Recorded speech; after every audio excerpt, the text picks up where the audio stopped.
Jòhánù orí 20 láti ẹsẹ̀ 1 títí dé ẹsẹ̀ 21.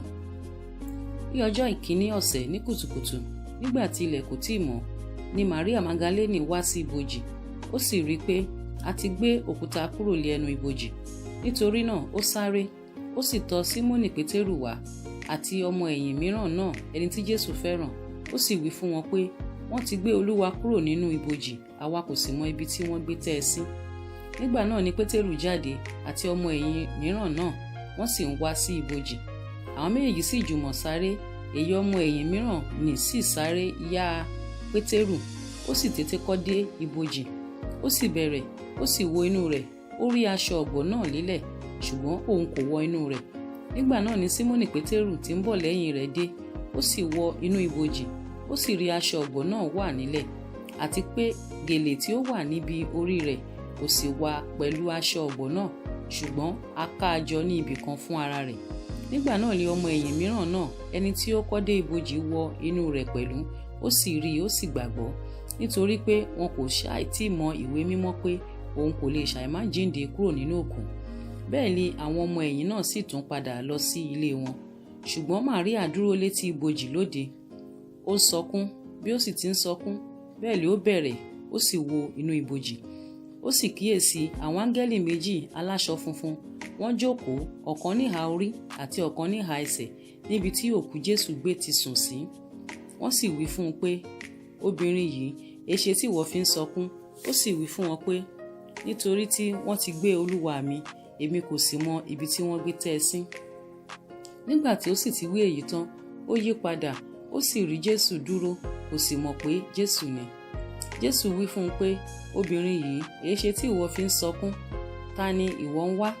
Òun ṣe bí olùṣọ́gbà ní í ṣe. Ó wí fún un pé, alàgbà, bí ìwọ bá ti gbé e kúrò níhìn, sọ ibi tí ó gbé tẹ́ ẹ sí fún mi, èmi ó sì gbé kúrò. Jésù wí fún un pé, Màríà. Ó sì yí padà, ó wí fún un pé, Rábónì, èyí tí ó jẹ́ olùkọ́ni. Jésù wí fún un pé, má ṣe fi ọwọ́ kàn mí, nítorí tí èmi kò tí ì gòkè lọ sọ́dọ̀ bàbá mi, ṣùgbọ́n lọ sọ́dọ̀ àwọn arákùnrin mi, sì wí fún wọn pé èmi ń gòkè lọ sọ́dọ̀ bàbá mi àti bàbá yín, àti sọ́dọ̀ Ọlọ́run mi àti Ọlọ́run yín. Màríà Magdalene wá, ó sì sọ fún àwọn ọmọ ẹ̀yìn rẹ̀ pé òun ti rí Olúwa, àti pé ó sì ti sọ nǹkan wọ̀nyí fún òun. Lọ́jọ́ kan náà, lọ́jọ́ ìkíní ọ̀sẹ̀, nígbà tí alẹ́ lẹ́, tí a sì ti ilẹ̀kùn ibi tí àwọn ọmọ ẹ̀yìn rẹ̀ gbé péjọ nítorí ìbẹ̀rù àwọn Júù, bẹ́ẹ̀ ni Jésù dé, ó dúró láàrin, ó sì wí fún wọn pé àlàáfíà fún yín. Nígbà tí ó sì ti wí bẹ́ẹ̀ tán, ó fi ọwọ́ àti ìhà rẹ̀ hàn wọ́n. Nítorí náà lé àwọn ọmọ ẹ̀yìn rẹ̀ yọ̀ nígbà tí wọ́n rí Olúwa. Nítorí náà Jésù sì tún wí fún wọn pé àlàáfíà fún yín, gẹ́gẹ́ bí bàbá ti rán mi, bẹ́ẹ̀ ni èmi sì rán yín. Nígbà tí ó sì ti wí èyí tán, ó mí sí wọn, ó sì wí fún wọn pé ẹ gba ẹ̀mí mímọ́. Ẹ̀ṣẹ̀ ẹnikẹ́ni tí ẹ̀yin bá fi jì, a fi jì wọ́n. Ẹ̀ṣẹ̀ ẹnikẹ́ni tí ẹ̀yin bá dá dúró, a dá wọn dúró. Ṣùgbọ́n Tómásì, ọ̀kan nínú àwọn 12 tí à ń pè ní Dídímù, kò wà pẹ̀lú wọn nígbà tí Jésù dé. Nítorí náà àwọn ọmọ ẹ̀yìn rẹ̀ yòókù wí fún un pé àwa ti rí Olúwa. Ṣùgbọ́n ó wí fún wọn pé bí kò ṣe pé mo bá rí àpá ìṣó lé ọwọ́ rẹ̀, kí èmi kí ó sì fi ìka mi sí apá ìṣó náà, kí èmi kí ó sì fi ọwọ́ mi sí ìhà rẹ̀, èmi kì yóò gbàgbọ́.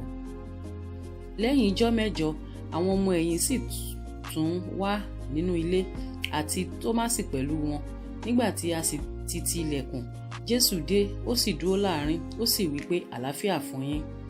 Nígbà náà ni ó wí fún Tómásì pé, mú ìka rẹ wá níhìn kí o sì wo ọwọ́ mi, sì mú ọwọ́ rẹ wá níhìn kí o sì fi sí ìhà mi, kí ìwọ kí ó má ṣe aláìgbàgbọ́ mọ́, ṣùgbọ́n jẹ́ onígbàgbọ́. Tómásì dáhùn, ó sì wí fún un pé Olúwa mi àti Ọlọ́run mi. Jésù wí fún un pé nítorí tí ìwọ rí mi ní ìwọ ṣe gbàgbọ́. Alábùkún fún ni àwọn tí kò rí mi tí wọ́n sì gbàgbọ́.